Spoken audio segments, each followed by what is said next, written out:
All right, let's finish up 7.5 here. Again, we're working on inverse circular functions, nothing crazy. So here we already talked about sine, cosine, and tangent and how their inverses work. So here we have inverse little values here. So we're looking for theta if it exists. So theta is arctangent of root 3. That means that tangent of theta is root 3. Now again, we're looking for tangent, so tangent's going to fall between 0 or negative pi over 2 and pi over 2 again.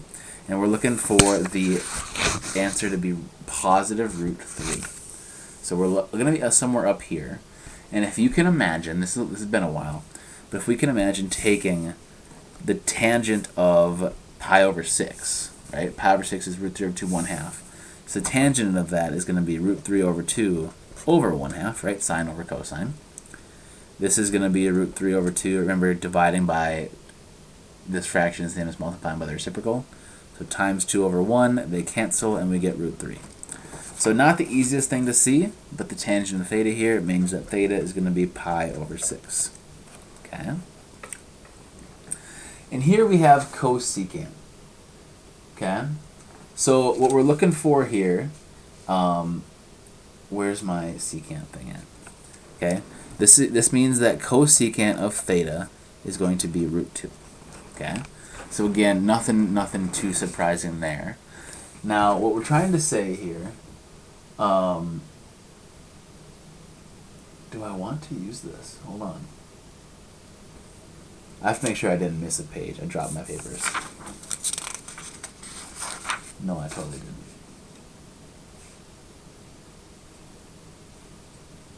Oh, it's just not in here. That's tragic. Okay, so what we're gonna do here is indicate that if we have this is arc cosecant. Sorry, it's gonna be kind of the same thing, but arc cosecant means that x equals cosecant of y for negative pi over 2 is less than or equal to y is less than or equal to pi over 2. Okay, so what we're going to do here is we're looking for where the cosecant is root 2. Now remember, the cosecant is 1 over the cosine. Okay, so that means that 1 over the sine of theta has to be root 2. Okay, so that means that sine of theta has to be 1 over root 2, right? And so if we're looking between negative pi over 2 and pi over 2, where we end up with root 2, okay? Now think about it. If we have 1 over root 2 for sine, let's do this, because we flip both. What we need is we need to kind of get rid of this radical. Does this actually exist?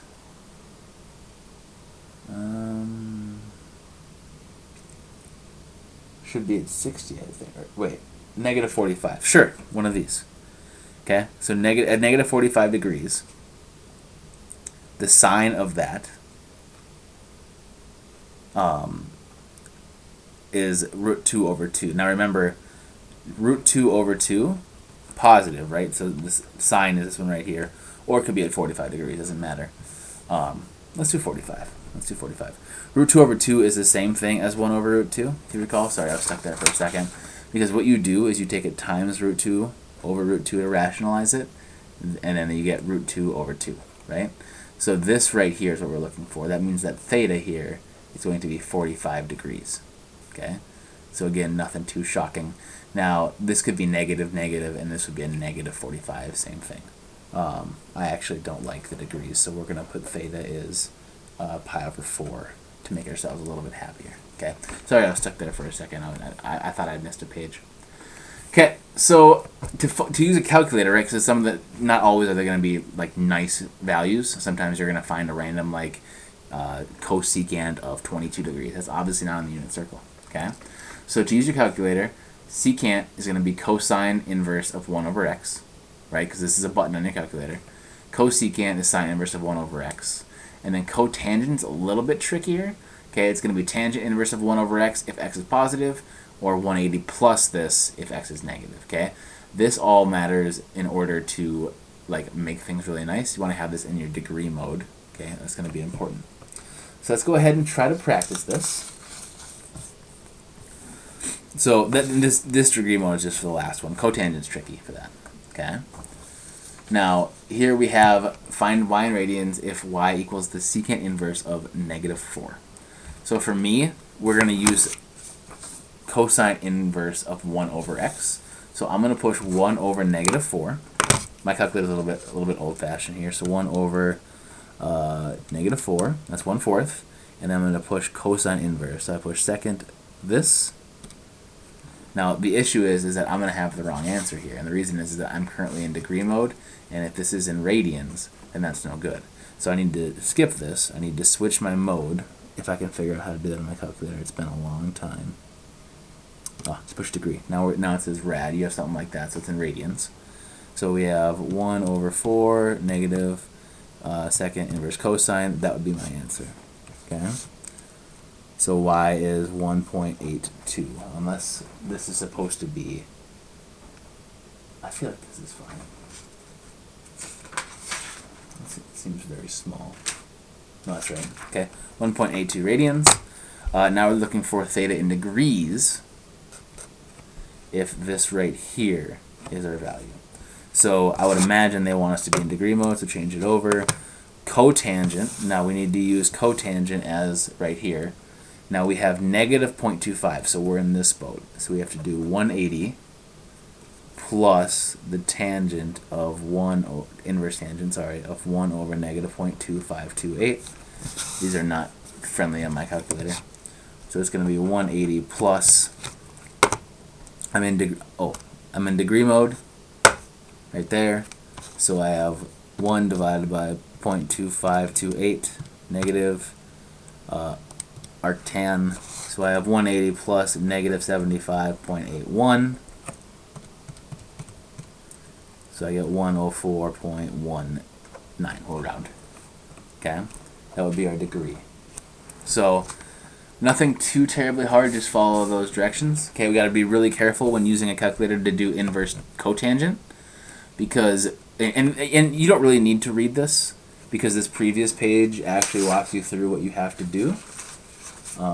If I can find the previous page, I lost it. That's tragic. Well, it's right here. This right here is what you need to look at, okay? If you don't follow this thing right here, then you're going to be in a whole lot of trouble, because you're going to end up being in the wrong section of arctangent, and you get the wrong answer, okay? So make sure you follow this right here. This is your key for cotangent, okay? Now some calculators, especially the newer ones, will just have an inverse cotangent button. So if you have that, feel free to use it. Nothing crazy there. This is only because there's not usually a button. Okay. And we are on to what I think is the last page. Yeah. Okay. Now we're going to evaluate some expressions without using a calculator. That doesn't mean it's hard. It just means we're not using a calculator. So we have cosine of sine inverse of 2/3. Okay. So I mean we got to start somewhere, right? So let's start with what sine inverse of 2/3 is. So let's say sine inverse of 2/3 is some value, theta, right? That means that sine of theta is 2 over 3. Okay? Sine of theta is 2 over 3. I don't know if that's a nice number. Is that a nice number? We can't use a calculator. It should be okay. So we want a unit circle. Sine is going to be between negative pi over 2 and pi over 2. And to get 2 over 3, I'm going to talk myself out of this.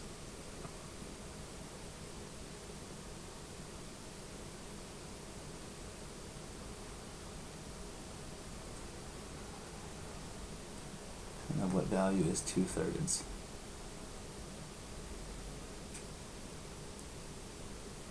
Oh no, I'm in trouble.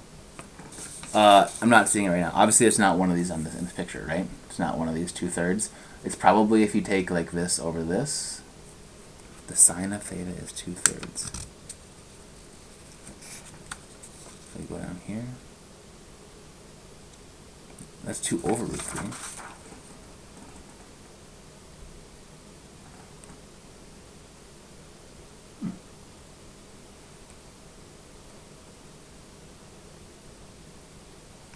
So let's see here. If the sine's positive, let's try to figure this out. Let's draw a right triangle. Let's try it this way. we're guessing now. I lost myself. So if we're positive, that means, remember, we're between negative pi over 2 and pi over 2. So that means that we have to be up here if sine's positive, right? Sine's negative down here. So I'm going to draw a thing. We don't know what theta is. So we're going to put theta right here. And of course, this is only hard because we're not using a calculator, right? If you have a calculator, we just plug that in. Okay? So here's our theta. Sine is opposite over hypotenuse, right? So this is 2 over 3. Okay? So what we're trying to figure out here is what the actual thing is. Okay? The quotient?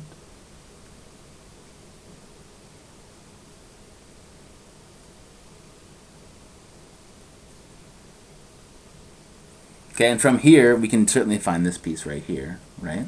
That's just Pythagorean theorem. So then we can do x squared plus 2 squared is equal to 3 squared. So x squared plus 4 is 9. X squared equals 5. X is root 5, of course, positive root 5, right? We don't want the negative. So this little piece right here is root 5. Okay, so this is what theta tells us. So if this is what theta is, then we're looking for the cosine of theta. And the cosine of theta, just by this angle, I think we figured it out here, cosine of theta is just going to be root 5 over 3. So there's a lot to this. I'm not going to re-record this video because mostly you just had me struggle through it. But we're not using a calculator, so again, I'm going to walk you through what we just did. So based on this inside, we called this some value theta, right? Because our answer is looking for the cosine of theta. Now, we said this, we know we're between, because of the domain of arc sine, we know we're between negative pi over 2 and pi over 2, right? Sorry, the range. And that means that sine is going to be positive, right? Because the sine of theta is 2/3. Now, sine's positive in quadrant 1, not quadrant 4, or not, not down here. And so we need to go ahead and use this right triangle up here. Now, the sine in general is SOHCAHTOA, right? Is opposite over hypotenuse, so we can put that on the right triangle, and then we can use that to find this last piece. Now, because of the situation we have with theta, if we're looking for the cosine of theta, which we set that up, then we can just use adjacent over hypotenuse and find our answer. Okay? So let's do the same process up here. Now we're going to call theta the cotangent inverse of negative 15 over 8. Okay? Now that means that the cotangent of theta is negative 15 over 8. So if we're looking at cotangent, we know that the domain, or where cotangent has to be, is between what? 0 and pi. Okay? And so if cotangent's negative, that means that we have to be in quadrant 2. So that means that we're over here. So there's our picture. Okay? Theta goes here. Cotangent is going to be cosine over sine. It's going to be adjacent over opposite. That's hard to think about. So this is going to be 15, and this is going to be 8. Again, we'll think about the negative and positive here. So we can find this. This is our hypotenuse, right? So we have 8 squared plus 15 squared is equal to x squared. X squared is 64 plus 225. X squared equals 269. No, 289. Is that 17? We're going to say it's 17. Can't use a calculator. You can check, but I'm not going to. I'm confident enough, right? So that's 17. And so now, if this is our triangle, and remember, secant is 1 over cosine, right? So this is still going to be negative, our final answer. So we're looking for the secant of theta. So secant is going to be 1 over cosine, so it's going to be hypotenuse over adjacent, which means that our answer is going to be, actually, secant of theta is going to be hypotenuse over adjacent, which is 17 over 15. Did that give us the proper answer? Let's find out. It did, except for we got the negative, right? So since we're in quadrant 2, it has to be negative. Okay? So that one is a little bit smoother. Nothing to it. Okay? Those are not super hard. Just practice a little bit. We'll get it. Okay? Sorry, I butchered. I thought I missed some pages, and I got a little confused. Okay, last one. We're going to find these functions using some identities here. We're going to evaluate this without using a calculator. Okay? Let's see how important this actually is. Oh, I don't have my sheet with me.